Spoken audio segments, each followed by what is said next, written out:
Bienvenidos a Criterio Doctrinario, una iniciativa de Bufete Aquino Matus donde decimos las verdades jurídicas como son. Soy Juan Manuel Aquino, abogado y empresario, y tengo para ustedes una felicitación de Año Nuevo que un colega le hizo llegar a un cliente.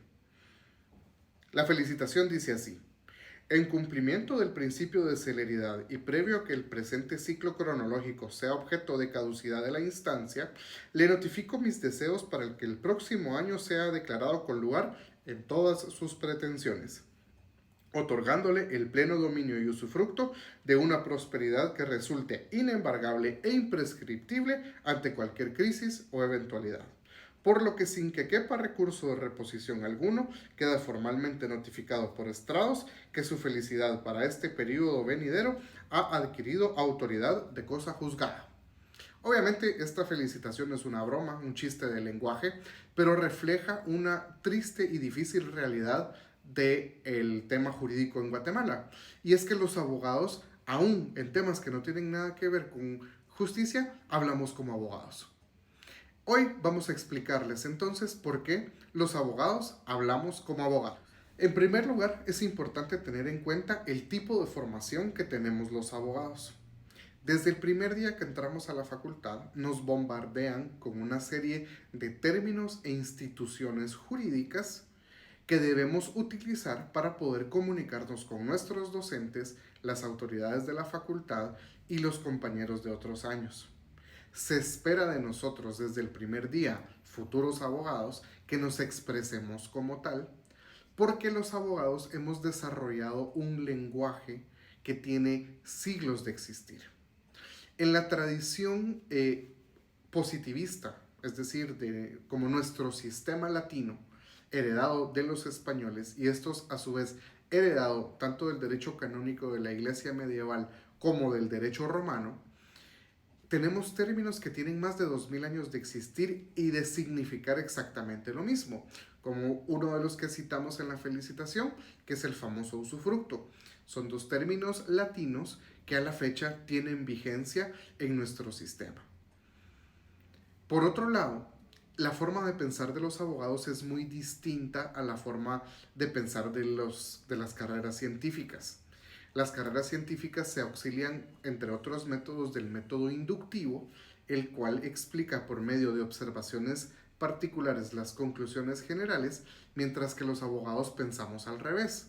Nosotros partimos de una observación general que está en la ley, en el artículo o, por decirlo de otra manera, en la norma, y tratamos de encuadrarla en el hecho que es la observación particular.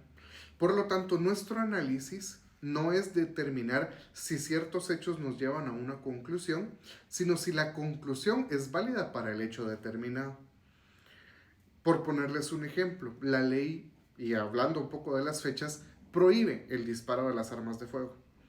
Definitivamente disparar un arma de fuego bajo cualquier circunstancia es un delito. Pero el trabajo del abogado es determinar si ese delito se comete en algunos casos con alguna de las excepciones de responsabilidad. Obviamente este video no es sobre derecho penal, pero para los que no son abogados deben saber que existen una serie de circunstancias o de normas que eximen o exoneran la responsabilidad penal.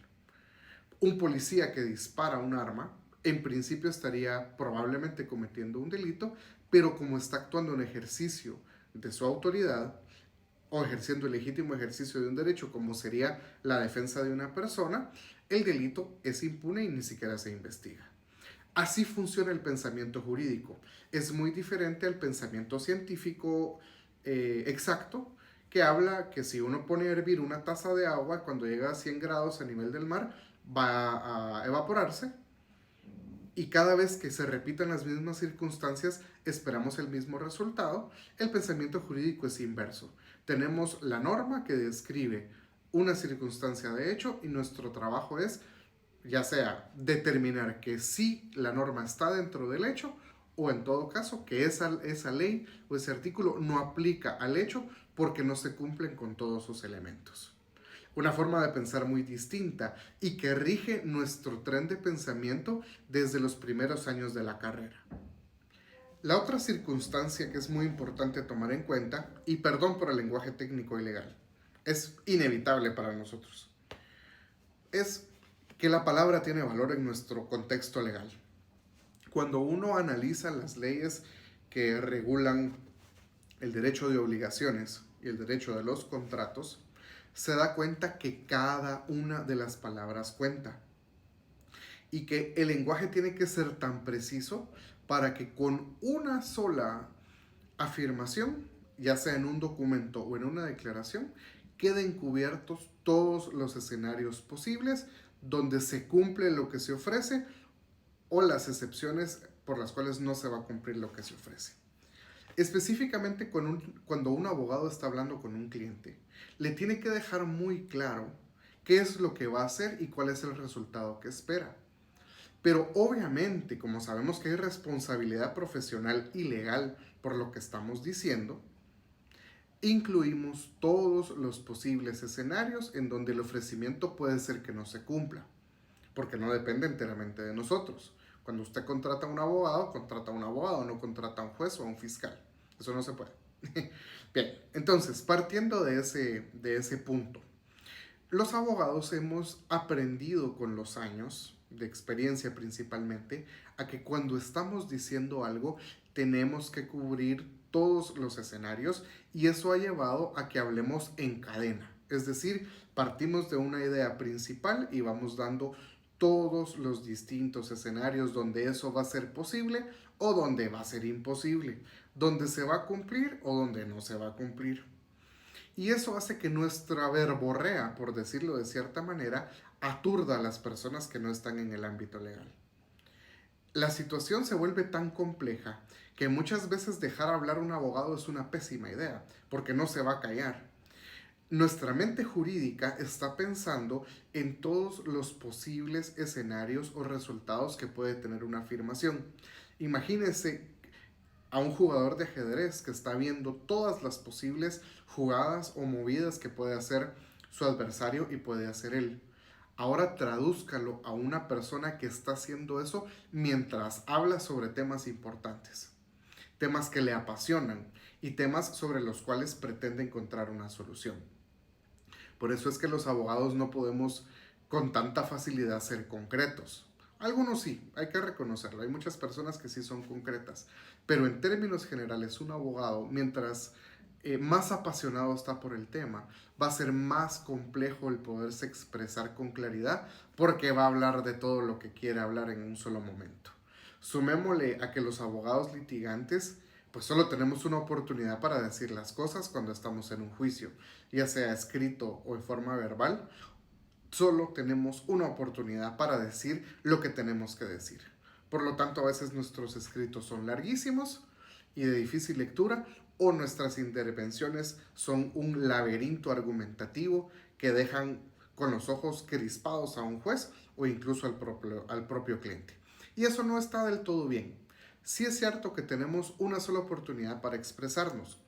Obviamente el proceso tiene que funcionar así, pero eso no quita el hecho de que podamos ser más claros y más precisos con nuestras ideas. Por último, no debemos olvidar el papel social que tiene el abogado en una sociedad como Guatemala. Dejemos de lado el entrenamiento, dejemos de lado la presión que tenemos los abogados por decir todo lo que estamos pensando en una sola oportunidad.